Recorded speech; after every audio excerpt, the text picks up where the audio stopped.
Okay students, this is me Sipra once again with you. In previous lecture, in previous video, I have told you the vector form of Coulomb's law. So now we will compare the Coulomb's force with gravitational force. शुरुआत में ही बताया था कि ये जो है analogous है, Coulomb's law जो है वो न्यूटोनियन के जो ग्रेविटेशन का जो लॉ है उसके एनालॉगस है. तो एनालॉगस है तो क्या कंप्लीटली एनालॉगस है या कुछ डिफरेंसेस भी हैं?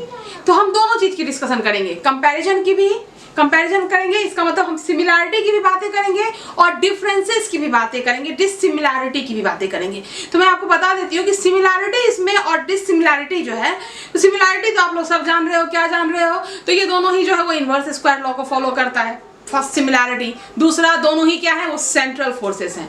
थर्ड क्या है, तो थर्ड है कि दोनों ही क्या है वो कंजर्वेटिव फोर्सेस हैं. आई बात समझ में? तो ये तीनों की सिमिलैरिटी तो आप जान रहे हो. अब हम आते हैं कि आपको comparison between what? Comparison between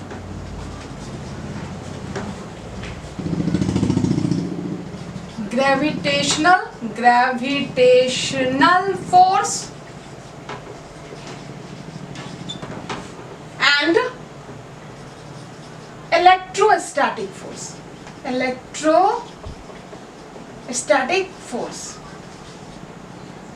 आज दोनों को खड़े करेंगे, एक ही तराजू पे दोनों में डालेंगे, एक तरफ ग्रेविटेशनल फोर्स और दूसरे तरफ इलेक्ट्रोस्टैटिक फोर्स.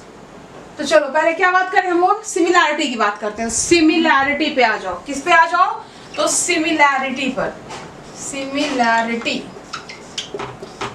कुछ नहीं है, काफी इजी है. 3-4 पॉइंट में बस लिख देती हूँ, बस उसको याद रखना. ऑब्जेक्टिव टाइप्स में आ सकते हैं.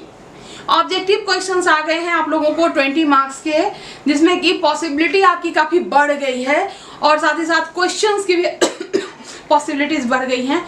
क्या पूछ दे, कहां से पूछ दे, कुछ नहीं, कोई कुछ पता नहीं. तो सिमिलैरिटी में क्या कहते हैं कि पहला पॉइंट तो ये ले लो कि बोथ आर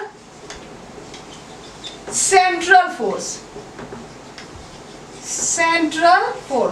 मतलब सेंटर पे काम करता है, सेंटर से, सेंटर ऑफ मास से. जैसे ये ऑब्जेक्ट लिया, ये ऑब्जेक्ट लिया, तो ऐसे नहीं मिलाते. ग्रेविटेशन में भी ऐसे नहीं मिलाया था. कहां से मिलाया था? यहां से मिलाया था. याद होगा, सेपरेशन जब लेते हैं. ओके, चार्ज में वही करते. तो यही मीनिंग है तुम्हारा किसका? तो इस सेंट्रल फोर्स का निकला. सेकंड है कि both are conservative force. Both are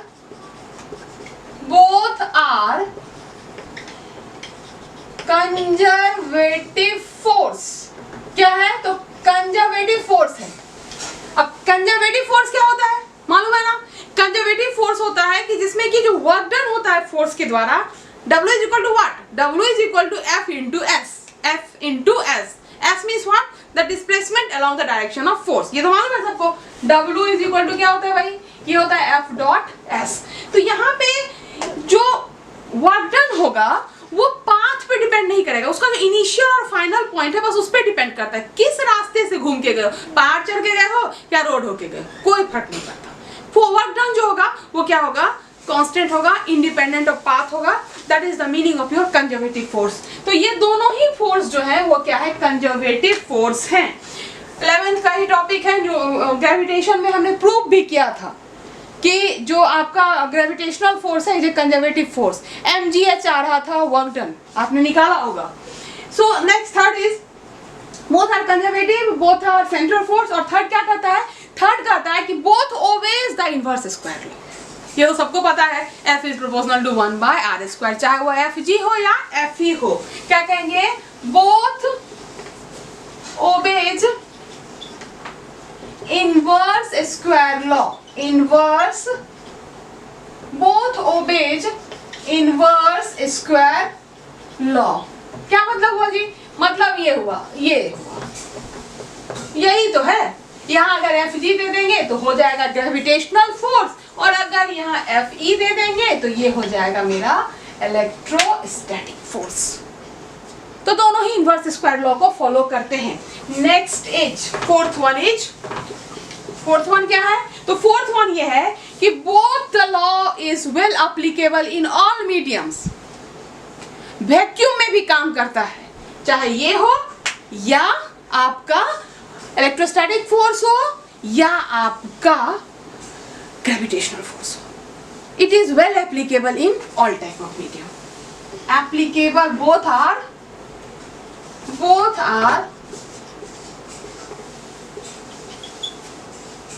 applicable in, vacuum लिख देते हैं, एप्लीकेबल इन वैक्यूम ऑल्सो। चलो लिख के नोट बना लो सारे स्टूडेंट्स। तो ये हो गया आपका सिमिलैरिटी। अब मैं बात करूंगी डिफरेंसेस की, कि दोनों के बीच में डिफरेंस क्या है। बहुत इंपॉर्टेंट है डिफरेंस को जानना, very important to know about the differences between the two. What is the differences? तो देखो डिफरेंस क्या है। डिफरेंस ग्रेविटेशन में है, gravitational force is always attractive. ये क्या होता है? हमेशा अट्रैक्टिव होता है।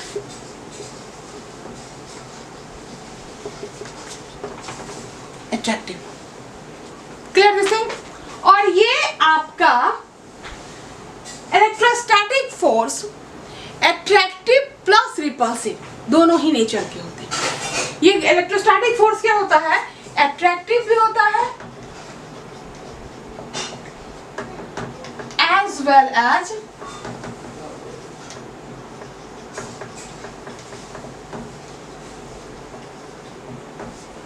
attractive as well as repulsive also। और क्या है दूसरा इंपॉर्टेंस? ये है आपका डिफरेंसेस क्या है कि ग्रेविटेशनल फोर्स जो है वो मीडियम पे डिपेंड नहीं करता है। Gravitational force does not depends upon medium. याद करो फॉर्मूला, ग्रेविटेशनल फोर्स का फॉर्मूला क्या था? F is equal to G m1 m2 by r square। याद आया? लेकिन इलेक्ट्रोस्टैटिक फोर्स का फॉर्मूला क्या है? F is equal to 1 by 4 pi epsilon q1 q2 by r square। ठीक है, ये G कांस्टेंट है। G कांस्टेंट 6.67 याद होगा सबको, 10⁻⁻11 न्यूटन मीटर स्क्वायर पर केजी स्क्वायर। याद है ना? याद आ गया सबको? चलो ठीक है। तो G जो है it does not depends upon medium, but this K, ये किसके बदला लिखा है? जी K के बदला लिखा है ना, K के बदला लिखा है। यहाँ कांस्टेंट क्या लिया था हमने? K लिया था। याद करो, प्रीवियस लेक्चर याद करो थोड़ा। तो K जो है it is equal to 1/4 pi epsilon. और ये एप्सिलॉन क्या है? मीडियम की कैरेक्टरिस्टिक्स है। किसकी कैरेक्टरिस्टिक्स है? मीडियम की। तो इट मींस व्हाट कि इलेक्ट्रोस्टैटिक फोर्स जो है वो डिपेंड करता है मीडियम पे, but gravitational force does not depends upon medium. ये इसी का पॉइंट है। चाहो तो इसको, ये हो गया 1 पॉइंट और ये दोनों मिलकर के हो गया दूसरा नंबर का पॉइंट। तो ये हो गया does not depends upon medium, does not depends upon medium. और इसमें क्या लिखेंगे? Depends upon medium, depends upon medium. Okay, now last but not the list, last point क्या कर रहा है इसका कि ग्रेविटेशनल फोर्स जो है वो वीकर फोर्स होता है। इलेक्ट्रोस्टैटिक की तुलना में उसकी जो मैग्नीट्यूड होती है वो कम होती है। ये आपको यहाँ पे याद रखना है। ग्रेविटेशनल यहाँ पे मैं एक ही में लिख देती हूँ, क्या लिख दूंगी कि ऐसे लिखते हैं Fe यानी कि electrostatic force divided by Fg यानी कि gravitational force is greater then 1। आई बात समझ में? तो इसको चाहो तो 1 रहने दो या नहीं तो तुम इसको ऐसे भी कर सकते हो। क्या कर सकते हो? Fe is greater than Fg, यानी कि Fe जो है ना इलेक्ट्रोस्टैटिक फोर्स ऑफ अट्रैक्शन और repulsion is always greater than the gravitational force. यही रीजन है कि जब तुम किसी ड्राई कॉम्ब को ड्राई हेयर में रब करते हो तो it is able to attract the small pieces of paper, bits of paper are attracted by the charged comb against the pull of gravity। क्योंकि अगर चाहता ग्रेविटी तो वो उसको पुल होने नहीं दे सकता था, लेकिन ऐसा नहीं होता। क्यों? क्योंकि ग्रेविटेशनल फोर्स की जो मैग्नीट्यूड होती है वो इलेक्ट्रोस्टैटिक फोर्स की तुलना में कम होती है। बट इट डजंट मीन कि इलेक्ट्रोस्टैटिक फोर्स जो है वो सर्वशक्तिमान है। ये भी छोटा होता है किससे? तो न्यूक्लियर फोर्स से। ये किससे छोटा होता है? न्यूक्लियर फोर्स से। ग्रेविटेशनल, ये इलेक्ट्रोस्टैटिक फोर्स जो है, इलेक्ट्रोस्टैटिक फोर्स यानी Fe is smaller than nuclear forces. Nuclear forces. आई बात समझ में? यहाँ से एक याद आया, यहाँ पे एक लिमिटेशंस भी मुझे कूलम्ब्स लॉ की याद आ रही है, आपको मैं बता देती हूँ। कूलम्ब्स लॉ क्या कहता है कि कूलम्ब्स लॉ की जो वैलिडिटी है वो न्यूक्लियर रेंज पे फेल होती है। ये याद रखना होगा। पूछे अगर कि कभी की लिमिटेशंस क्या है कूलम्ब्स लॉ की, what is the limitations of Coulomb's law? तो Coulomb's law is applicable for the distances of several kilometres. It is well applicable, बहुत लंबी दूरी के लिए एप्लीकेबल है।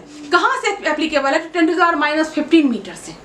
10 to the power -15 मीटर से ऊपर सेवरल किलोमीटर तक आपका कूलम्ब्स लॉ वैलिड होता है। लेकिन जब आप उसको न्यूक्लियर डायमेंशंस पे काम करना शुरू करते हैं तो वहाँ कूलम्ब्स लॉ में वैलिडिटी की थोड़ी प्रॉब्लम होती है। यही इसका लिमिटेशंस है कि Coulomb's law is not applicable for nuclear dimensions. Nuclear dimensions पे उसको थोड़ा सा प्रॉब्लम आ जाती है। तो this is about the gravitational force and electrostatic force. अब मन में एक सवाल आ रहा होगा, क्या इलेक्ट्रोस्टैटिक फोर्स जो है ग्रेविटेशनल फोर्स पे हावी हो रहा है क्योंकि मैग्नीट्यूड उसका ज्यादा है? लेकिन यूनिवर्स में सिग्निफिकेंस जो है आपका ग्रेविटेशनल फोर्स का अधिक है इलेक्ट्रोस्टैटिक फोर्स की तुलना में। यूनिवर्स में, in universe gravitational force is quite more significant than the electrostatic force. Now the reason is why question आ रहा है दिमाग में, क्यों? जब स्ट्रॉन्गर आपका इलेक्ट्रोस्टैटिक फोर्स है तो ग्रेविटेशनल फोर्स को ज्यादा सिग्निफिकेंट करने की क्या जरूरत है? That plays the more vital role. देखो, एक पत्थर फेंको ऊपर, नीचे गिर गया टक से, किसी को मारना हुआ, हिट किया, मार दिया, बॉल नीचे आया, उसको चोट लगी। तो क्रिकेट में सिक्सर लगाया, बॉल नीचे आई। तो कहने का क्या, व्हाट आई वाज टॉकिंग, क्या कह रही थी कि इलेक्ट्रोस्टैटिक फोर्स जो है it always exist in pair. Attraction और रिपल्सन दोनों नेचर का ये एग्जिस्ट करता है। तो जब ये अट्रैक्टिव फोर्स जो है वो अट्रैक्टिव भी है, रिपल्सिव भी है, तो अधिकांश पेयर में क्या होता है कि ये दोनों मिलकर के आपस में नल इफेक्ट हो जाता है, जीरो हो जाता है। लेकिन ग्रेविटेशनल फोर्स हमेशा अट्रैक्टिव नेचर का होता है, इसीलिए ये यूनिवर्स में ज्यादा सिग्निफिकेंट रोल प्ले करता है। Is that okay? So this is all about the differences and similarity between the Coulomb's law and gravitational law. Or at this point we finished our Coulomb's law, all about the Coulomb's law. Thank you students, thank you for listening, thank you.